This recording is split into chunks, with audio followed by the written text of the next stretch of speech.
Guys, ini Raka. Dia kelas 2 SMA. Sekilas, dia kelihatan seperti pelajar SMA biasa. Tapi kalau diperhatiin lebih jauh, ada yang beda. Wajahnya kuyu dan sering kelihatan murung. Pandangan matanya kosong, kayak orang lagi bengong. Terus, emosinya juga bisa naik turun gak jelas. Kalau diajak ngobrol, bicaranya gak jelas dan seringkali gak nyambung. Setelah diselidiki, ternyata Raka adalah seorang pengguna narkoba.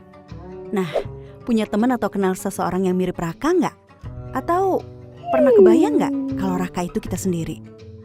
Narkoba atau sering juga disebut nafza, singkatan dari narkotika, psikotropika, dan zat adiktif lainnya, adalah istilah yang ngegambarin semua bahan atau senyawa yang bisa menyebabkan penurunan kesadaran dan bisa mengakibatkan ketergantungan kalau digunakan dengan tidak sesuai. Penyalahgunaan narkoba bisa membuat kita kecanduan yang akhirnya bikin kita terus-terusan mengkonsumsi narkoba dengan jumlah yang makin banyak pula. Dampak kecanduan narkoba bakal dirasakan oleh otak kita, terutama otak bagian depan yang fungsinya mengatur gerakan, ucapan, perilaku, memori, emosi, dan kepribadian kita. Kita jadi nggak bisa berpikir jernih, gampang lupa, dan sulit berkonsentrasi. Emosi kita jadi nggak stabil, jadi gampang marah-marah atau ngamuk-ngamuk. Keluarga dan teman juga bisa jadi frustasi ngadepin kita yang kayak begini. Yang bikin serem, fungsi otak kita belum tentu bisa pulih lagi, walaupun kita udah berhenti menggunakan narkoba.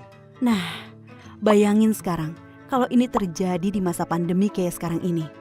Udah kesepian, depresi, stres gara-gara pandemi. Masih ditambah lagi depresi dan kesepian karena dijauhin temen dan keluarga. Kebayang gak sih? Kita ngajakin temen untuk mabar game online, tapi gak ada yang mau. Bukan karena kita jago mainnya, tapi karena takut pas lagi asik main, kita tiba-tiba ngegas gak jelas cuma gara-gara hal sepele. Males kan? Bukan cuma itu, dampaknya ke tubuh kita juga bisa berbahaya loh. Beberapa hasil penelitian bilang kalau penyalahgunaan narkoba bisa berdampak pada penurunan kekebalan tubuh kita. Akibatnya tubuh jadi lebih gampang terserang virus. Seperti virus corona yang lagi rame-ramenya sekarang ini. Makin serem kan? Nah, setelah tahu dampak negatif narkoba, terus gimana dong caranya supaya kita nggak kejerumus menyalahgunakan narkoba? Terutama di masa pandemi seperti sekarang ini nih. Banyak teman-teman yang menggunakan narkoba gara-gara mereka merasa kesepian dan gak punya teman. Jadi mereka gak punya tempat curhat saat stres. Jadi hubungan pertemanan yang sehat itu penting banget buat ngebantu kita menghindari narkoba. Nah, di masa pandemi kayak sekarang ini, gimana kita bisa tetap menjaga hubungan dengan teman-teman kita padahal ketemu aja sulit? Ya banyak caranya. Misalkan, begitu selesai sekolah online, jangan cabut dulu, tapi sempetin ngobrol sebentar sama teman-teman. Atau bisa juga ngajak teman-teman untuk main game online bareng sekelarnya bikin PR atau tugas. Mabarnya yang sehat juga ya, misalnya dibatesin cuma maksimal 2 jam setiap hari, supaya otak kita juga bisa beristirahat nggak ngeliatin gadget melulu. Tapi selain teman-teman sekolah, jangan lupa kita masih punya teman yang jaraknya nggak jauh dan bisa kita ajak ngobrol kapan aja, yaitu keluarga kita sendiri. Ingat, masa pandemi ini bisa bikin stres siapa aja, termasuk kakak, adik, atau orang tua kita. Nah, daripada stres sendiri-sendiri, kenapa nggak sekali-sekali kita ngobrol sama mereka sambil sekalian curhat, ya kan? Kadang-kadang ngobrolin masalah yang selama ini kita pendam sendiri dengan keluarga bisa bikin perasaan kita jadi lebih lega dan meringankan beban pikiran kita juga. Terus kita juga mendingan cari kegiatan untuk mengisi waktu luang selama pandemi ini, biar nggak kebanyakan bengong dan akhirnya malah jadi bikin kita iseng nyoba-nyoba hal yang nggak baik, termasuk nyoba-nyoba pakai narkoba. Banyak loh kegiatan yang bisa kita lakuin selama masa pandemi ini. Misalnya nekunin hobi baru seperti nyusun puzzle, main Rubik Cube, berkebun, menulis, dan banyak lagi.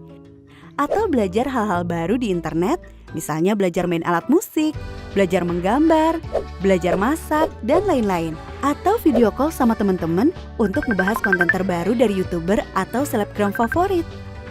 Atau bisa juga melakukan kegiatan religius, hati jadi tenang. Atau malah coba-coba bikin konten sendiri untuk diunggah ke akun medsos kita.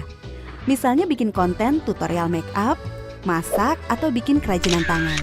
Atau bikin konten nyanyi cover lagu pakai gitar. Lumayan kan? Iseng-iseng tapi kalau banyak yang nonton bisa menghasilkan juga. Atau coba deh, keluar ke halaman depan rumah, terus coba lakuin olahraga ringan sambil menghirup udara luar.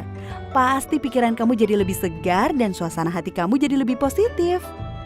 Nah, selain berusaha menghindari pengaruh narkoba kepada diri kita sendiri, kita bisa juga membantu teman-teman kita untuk menghindari penyalahgunaan narkoba. Istilah kerennya, kita bisa ikut jadi agen perubahan gitu. Banyak loh teman-teman yang terjebak kecanduan narkoba karena mereka menerima informasi yang salah tentang narkoba. Misalnya, ada yang mendapat info kalau narkoba bisa bikin badan kita jadi lebih bagus bentuknya. Atau ada juga info yang bilang kalau narkoba bisa membantu kita berkonsentrasi. Nah, kita bisa ngelakuin sesuatu untuk membantu teman kita itu dengan cara ikut nyebarin informasi dan edukasi yang benar tentang narkoba lewat akun medsos kita misalnya. Dengan begitu, kita membantu teman-teman kita untuk mengambil keputusan yang benar juga. Tapi yang paling penting, kita harus bisa nerima diri kita sendiri apa adanya.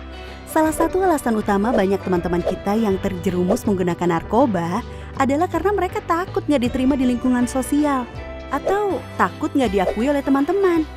Kita harus bisa cinta sama diri kita sendiri karena tiap manusia itu istimewa dan unik. Dan kita nggak perlu penilaian orang lain untuk tahu seberapa istimewanya kita. Kita bisa jadi keren tanpa harus selalu ikut-ikutan orang lain kok. Jangan takut untuk bilang enggak sama teman-teman kita yang nawarin untuk pakai narkoba. Dan gak usah takut kehilangan teman gara-gara itu.